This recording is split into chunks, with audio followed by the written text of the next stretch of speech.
Okay, we're talking about the Trail of Tears. So the efforts by the American government were ones that they call those to assimilate the tribes in the West there to quote unquote American ways, and we call them the five civilized tribes. There were some tribes living in that region that did try to assimilate into doing things like farming, learning English, having a language, becoming Christianized, things like that, to try and fit in with some of the white settlers. Some of the tribes were respected by Americans, but for the most part, white Americans wanted to head westward and utilize that land for farming, especially, in the regions right across the Appalachians into the West, that if you're coming over from like Virginia and South Carolina, places like that where the soil is exhausted from tobacco growing, they need to spread out, and farmland was something that people wanted. So Andrew Jackson thought the best way would be for the government to supervise the move of those tribes across the Mississippi to the other side, all the way into what is today Oklahoma. So they literally walk, a lot of them, the Cherokee especially, had a brutal walk all the way from Georgia, present-day Georgia, to Oklahoma, which is really quite far. Hundreds of miles, thousands die. He removes over 100,000 Native Americans during the Indian Removal Act of 1830. Okay. So, as I said, the five civilized tribes, they're listed here. Sorry, this is going haywire on me here. Okay.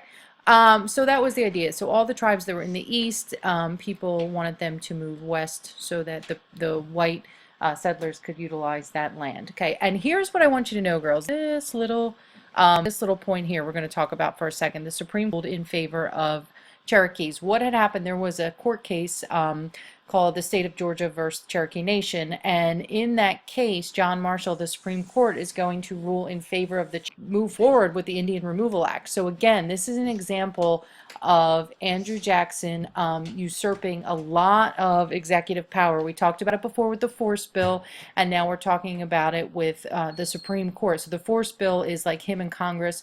Also, when we get to the bank wars, he's going to veto a measure to renew the charter of the National Bank of America. So he uses that power. And here with the Supreme Court, a lot of times when the Supreme Court rules on something, it sort of sets the tone for the law of the land. If you think of major court cases that have happened over the years, people sort of go with that. And then here's this, the Cherokees having settlements and things like that. And now you have saying, oh, sorry, Indian Removal Act, everybody's going to have to move westward.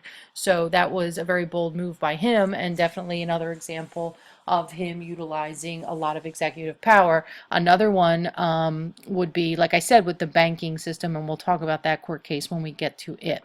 Okay, so his review that does occur, and the Cherokees are the ones that call it the Trail of Tears, because they really did have the longest route and the most brutal. This is a sort of, I guess it's a political cartoon, mocking, pointing to the fact that he, these Native American quote unquote babies, now they're adults here, they're not babies, but he's holding them as if they are babies. This is kind of making fun of the issue that he was going to remove them for their own safety, move them westward for their safety and take care of them, have an adopted Native American. He had spent a lot of time, on the frontier in the West fighting. He actually spent a lot of time fighting the Native Americans, but he did find an orphaned Native American child, and he raised it, but unfortunately the child died at the age of 16 from disease. So, so he does have that going for him, sure, but this cartoonist is definitely making fun of him and saying, oh, his Native American babies he's so worried about, yet they were all marching on this Trail of Tears, which was definitely not pleasant. Thousands died along the way. Okay, so the Indian Removal Act, we talked about that. Okay, the five civilized tribes. Girls, the Native Americans are not going to get citizenship in this country until 1924 under Calvin Coolidge. It's going to be a while yet. You have the Bureau of Indian Affairs is established in 1836. We'll talk about assimilation. There's actually going to be schools set up later, later in history a little bit than the time period we're talking about right now, where they'll set up schools. There's one in Carlisle, Pennsylvania called the Carlisle School, where they take Native Americans, children from their parents, and try to teach them American, quote unquote, American ways, Western ways, where they want them to learn English, farming, and all that, while they aren't allowed to participate in the culture that they had known previously that was theirs. So it does rob them a lot of their culture. And remember too, when the Native Americans are on the Trail of Tears and they do have to head westward, that their land was so sacred to them, and to leave those sacred grounds was very jarring for them. Okay, so why there's a delay when I try to. All right, we're just going to keep on going here, but we're not going. Anyway, so let's talk about the bank wars, and hopefully this catch up with me here. Here we go. Oh, before we do that, let me just say this. This is the iconic picture of the Indian Removal Act, the Trail of Tears, really. This is the picture of the Trail of Tears. And if you look here, girls, cursor would come back, I could show you that there are plows and there are things in this picture that you see that indicate to us that those Native Americans had tried to assimilate. If you look there in the center, so typically Native Americans in some cases were hunters and gatherers and more nomadic, but you see here they had settled down. Even the mode of transportation that they have is very much from the white settlers, are dressed in ways of like this woman and her son here of the white man, where others are dressed in a lot of them look to be rather similar. Maybe this to be more in the Native American style. So this is post to convert to ways that they thought would maybe keep them on their land, but it did not work out. Okay. So this is the map that shows the route that the Native Americans were forced to take. You see most of them come out here, and I think we talked about the Seminole Indians, that might be in the next slide, but they actually fought back, and a lot of the men went into hiding and they participated in guerrilla warfare, and the women and children hid to safety. And actually even today there are Seminole Native Americans that are descendants of those people. A lot more of those survived because they stayed and fought back, where here these people were pretty much forced to move. So they had a pretty long trek to get to these regions here, which is present day Oklahoma. So I'm going to leave the smaller screen. It's probably harder to see, but I'm having a hard time advancing when I do it the other way. And actually there's going to also be wars out in the Midwest. The Black Hawk Wars are out in Illinois and Wisconsin, and this is Black Hawk here and his son, and they're actually going to bolt, and it's not going to have much success, but they do fight back as well. Okay. So that's the Black Hawk Wars.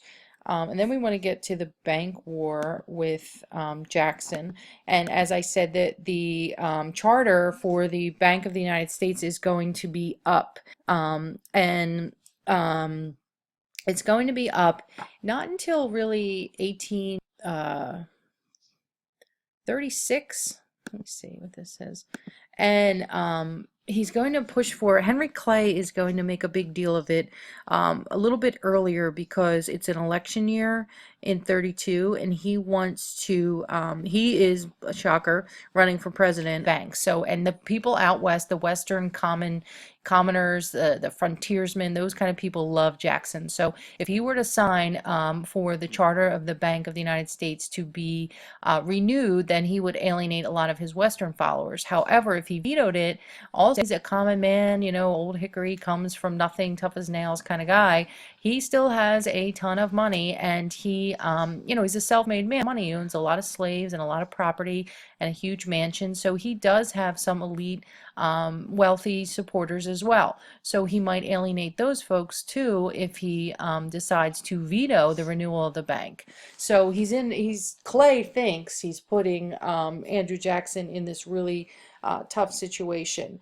But it actually works out that shockingly Clay will lose and Jackson will win regardless of the bank situation. So this is Jackson's second go of it, his second term. He's actually going to win. So this is what I was saying before, girls, about Jackson usurping lots of power. This here, he amplifies the power of the presidency. The other court case is McCulloch versus Maryland. Remember, John Marshall said in McCulloch v. Maryland, McCulloch was the president of the bank, the branch in the United States bank that was in Maryland, that branch there of the U.S. Bank. Maryland, the state of Maryland, wanted to tax that branch of the federal bank. And McCulloch said, no, we're not paying that. And the state of Maryland sued him as the manager, the head of that bank, that branch, saying you have to pay it. And he said no, and it went to the Supreme Court. And John Marshall, it was actually a unanimous decision, and they said, no, you can't. What are you going to tax next? You can't tax, a state can't tax a branch of the federal government. And by doing so, John Marshall is going to establish federal law, the supremacy of federal law over state law. And that kind of stuck. Everybody else was kind of like, okay, we get it. That's the deal. And not Andrew Jackson. He is going to actually veto. Congress does pass the, with Henry Clay and his buddies in Congress, they are going to pass the law for the renewal, or pass the bill for the renewal of the charter of the Bank of the United States, and Andrew Jackson is going to vehemently, very much so, veto, with a scorching veto. He is going to say, no, we are not going to renew the charter of the Bank of the United States. Sorry. So that is another example of his amplification of the power of the executive branch. Okay, he is going to, now note this too, girls, he's not against business, he's not against banks, but what he's against is banks that are monopolies, and he felt that the Bank of the United States was a monopoly. He felt it had too much power. It was not representative of equality. It was not representative of the egalitarian status that he felt existed in the United States. That means equality. And it was not representative of the people. So he was not for the bank for that. So he says that he vetoes it for his personal reasons, and those are his personal reasons. He felt it goes against equality. Okay. I don't know why it's taking advance, but anyway, so you get the idea. Make sure you understand that. So the bank war goes on. So he is definitely not in favor of passing that charter.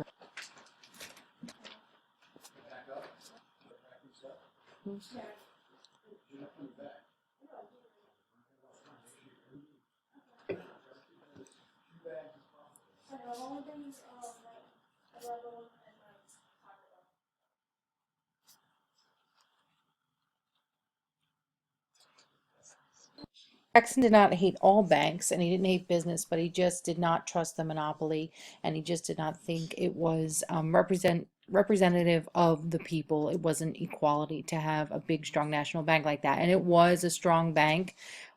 Actually, it almost operated as another branch of government, and the gentleman who was in charge of the bank, the president of the bank, was a man named Nicholas Biddle, and he did have a lot of power, and the bank did have a lot of heavy investors.